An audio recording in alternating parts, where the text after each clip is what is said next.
Slap me 5. Slap me another 5. Now look at 2. Good boy.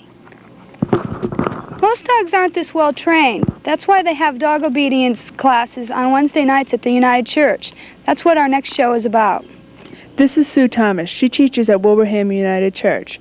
Instead of girls in pigtails and little boys, her students come with flea collars, wagging tails, and 4 legs, such as Muffin and Rebel and Rocky.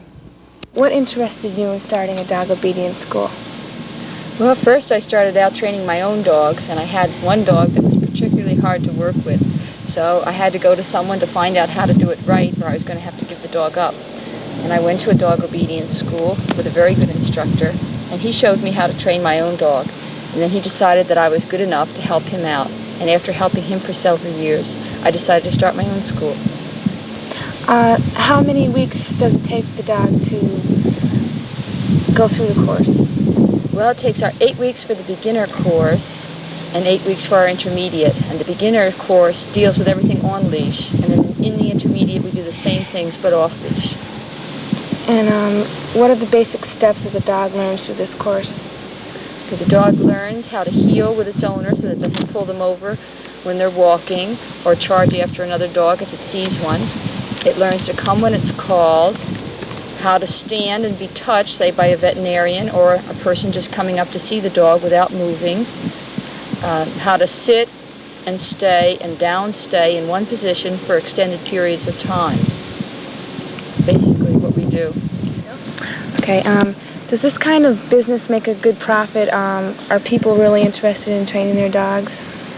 As far as profit goes, no. Sometimes we break even or lose money, but people are interested in it. I suppose if I charge more money for my classes, that I, would be a better business. But I'm not the best businesswoman. I do it more because I enjoy it.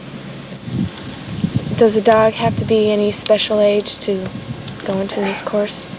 No, it doesn't matter what age they are. They can learn at 6 years or 6 months. I prefer them younger.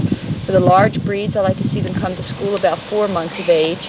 And for a smaller breed, like a poodle or a schnauzer, about 6 months of age. Does the owner of the dog have as much to do with the teaching as the dog itself? Well, the owner is really the complete teacher. The owner is the one that determines how well the dog does. I don't train dogs at my dog school. Occasionally I'll take an unruly dog and work with it, but mainly I train the people. I just try to get through to them the best way to communicate to their dog and how to be effective in communicating.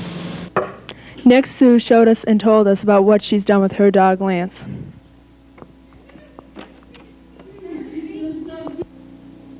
This exercise is called the drop-on recall.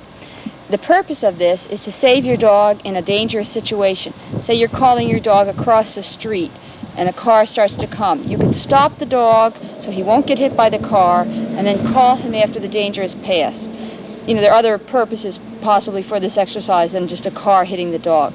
But I'll show you what I mean in this next exercise. Stay.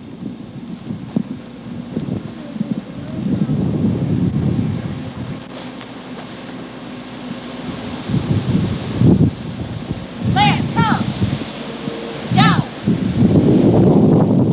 Down. Lance, come.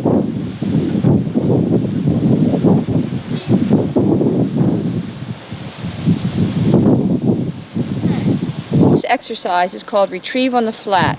It's just a basic retrieving exercise. You throw an article or a bird or anything like that. It can be used in hunting. The dog goes out, brings it back without chewing it up, without stopping along the way. It just goes out and right back. Stay.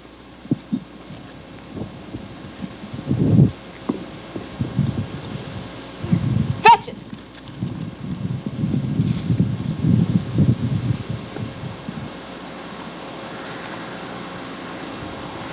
Yeah.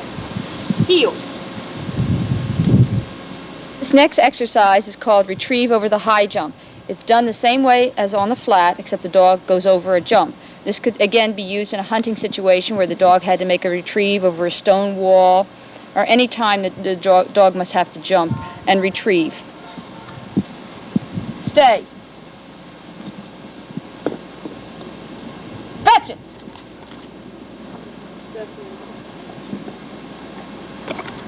Next, I'd like to show you some healing with signals. This is done strictly with hand signals, no voice. The hand signal for the heel would be a sweep forwards of my hand. When I want to stand the dog, I swing my right arm forwards, the dog stands. If I want him to stay, I sweep across with the left in an abrupt motion. Then I'll go to the opposite end, away from him, and I'll drop him. I'll make him lay down with a down signal. Then I'll sit him with a sit signal. Call him with a sweep across my chest of my arm.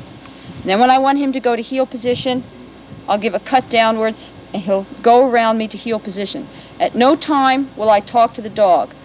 This just teaches the dog to be more aware of your body movements and to learn if there's a lot of confusion, a lot of noise, and I want my dog to drop or to do anything, I can do it with a signal alone.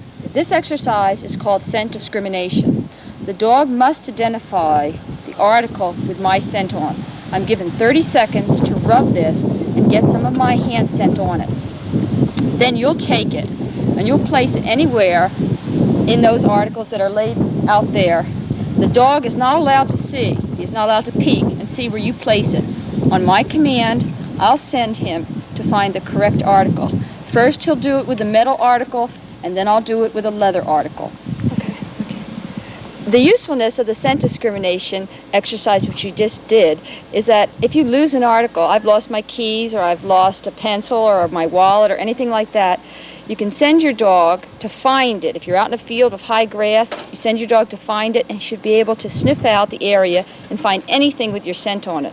And this is why they call this a utility exercise.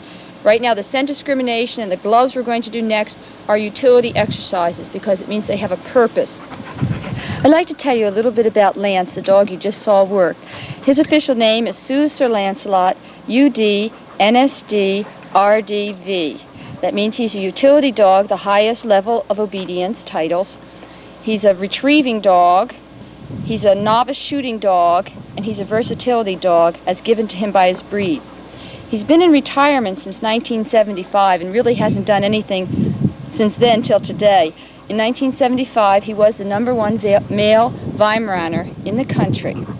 Nationally, he was your top male in obedience.